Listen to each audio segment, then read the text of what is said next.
Assalamualaikum warahmatullahi wabarakatuh. Perkenalkan, nama saya Septia Sutinul Aini dengan 2312512370. Di sini, saya akan menjelaskan mengenai bentuk dan instrumen teknologi informasi di bidang kesehatan. Teknologi informasi merupakan seperangkat alat atau sistem yang memiliki manfaat untuk mengelola, menyimpan, dan mendiskusikan informasi. Sedangkan teknologi informasi di bidang kesehatan merupakan alat atau sistem untuk menunjang pelayanan kesehatan seperti diagnosa, konsultasi, pengobatan, dan perawatan pasien.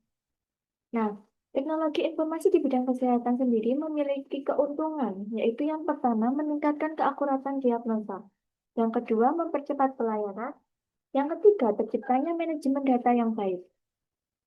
Terciptanya manajemen data yang baik ini diawali dengan menyimpan data secara rapi, kemudian menjamin keamanan dari data tersebut.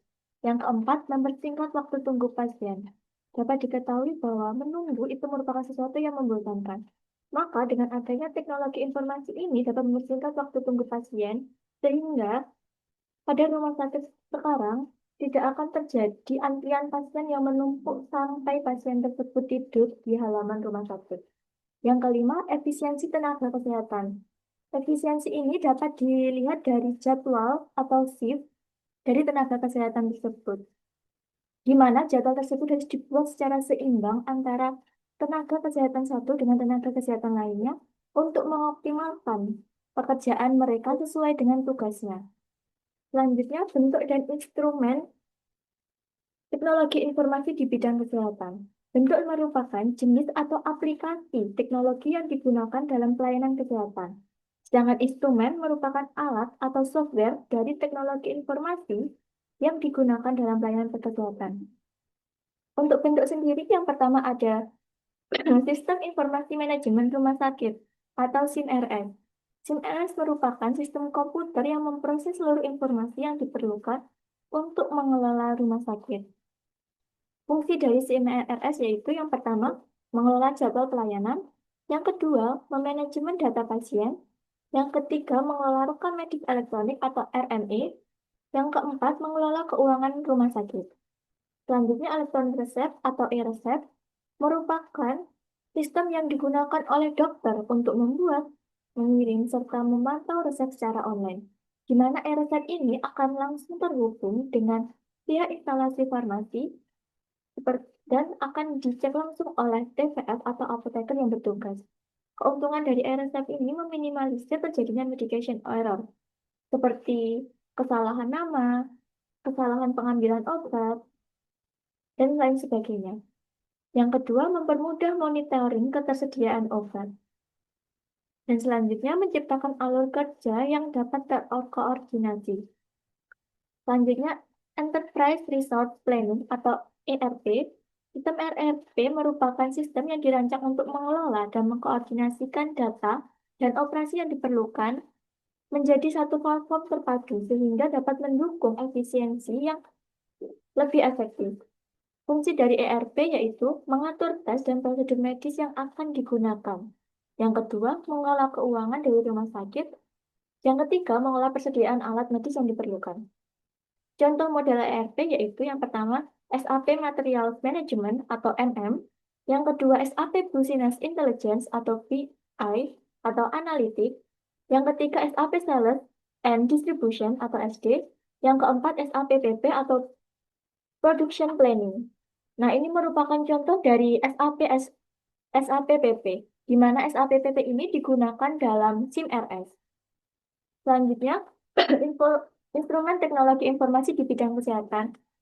Yang pertama ada wearable device, merupakan perangkat kesehatan yang digunakan untuk memantau aktivitas fisik berupa pola tidur, detak jantung, kadar oksigen, dan pola tidur dari si pengguna atau user. Cara kerja dari wearable device ini yaitu mereka menggunakan sensor, kemudian dihubungkan dengan perangkat yang ada pada smartphone atau device lainnya. Seperti yang ada pada Samsung, Samsung menggunakan aplikasi wearable, kemudian Samsung sendiri menyediakan smartwatch dari Samsungnya, dan kemudian jika dipakai oleh si pengguna, maka akan dan dikonekkan kepada aplikasi, maka akan terlihat pola makan, kadar oksigen, dan detak jantung dari si pengguna. Contoh lain dari wearable device yaitu smart watch, smart band atau gelang gelang pintar, dan smart watch. Selanjutnya aplikasi kesehatan digital, yang yaitu layanan kesehatan jarak jauh melalui platform online atau aplikasi yang digunakan sebagai media konsultasi, pembelian obat, dan melihat hasil laboratorium. Contoh aplikasi ini yaitu seperti Halodoc, Mobile JKN, Halo Dokter, Klik Dokter, My Fitness Pal, Kalori Counter, Diary Bunda, Flow, dan lain sebagainya. Seperti yang pada contoh terdapat dalam Mobile JKN, di mana dalam Mobile JKN kita dapat melihat tersedianya kamar, terus info program JKN yang ada, dan pendaftaran untuk ke pusat pelayanan kesehatan. Untuk di Hari Bunda itu sendiri, dia digunakan oleh wanita hamil, di mana mereka bisa konsultasi di situ. Selanjutnya, robot Da Vinci.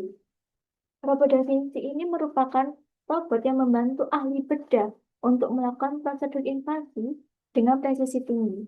Namun perlu diketahui bahwa tidak semua dokter bedah mengoperasikan robot Da Vinci. Kelebihan robot dari Da Vinci sendiri yaitu meminimalkan sayatan dan nyeri saat operasi maupun pasca operasi. Yang kedua, durasi operasi yang digunakan lebih singkat dibanding dengan operasi dengan dokter bedah saja. Yang ketiga, lubang operasi yang dibuat lebih kecil. Dan yang keempat, dapat menjangkau area yang sulit saat operasi. Selanjutnya ada magnetic resonance imaging atau MRI, merupakan alat yang digunakan untuk membuat informasi menggunakan medan magnet dan gelombang radio. Untuk hasil dari MRI sendiri yaitu gambar 3 dimensi. Untuk pasien yang akan melakukan MRI, maka mereka diharapkan untuk melepas semua benda yang dapat ditarik oleh magnet, seperti emas atau besi yang terikat pada baju. Fungsi dari MRI sendiri yaitu diagnosa lebih detail, memeriksa saraf dan otak, kemudian evaluasi organ dalam, dan panduan perencanaan tindakan medis selanjutnya. Selanjutnya yaitu extracorporeal shock wave lithotripsy, yang dimana litho merupakan batu dan tripsy merupakan operasi pemecahan batu. Maka pada alat ini digunakan untuk menangani pasien yang mengalami sakit batu ginjal, batu empedu, dan batu saluran kemih. Untuk alat ini sendiri menggunakan gelombang kejut yang akan meluruskan batu ginjal, batu empedu, dan batu pada saluran kemih. ESWL sendiri merupakan alat yang menggunakan pelacak lokasi dari batu sehingga dapat mempercepat tindakan serta mengurangi rasa sakit yang diderita oleh pasien. Selanjutnya, elektroradiografi atau ECG merupakan alat yang digunakan untuk merekam aktivitas listrik dari jantung.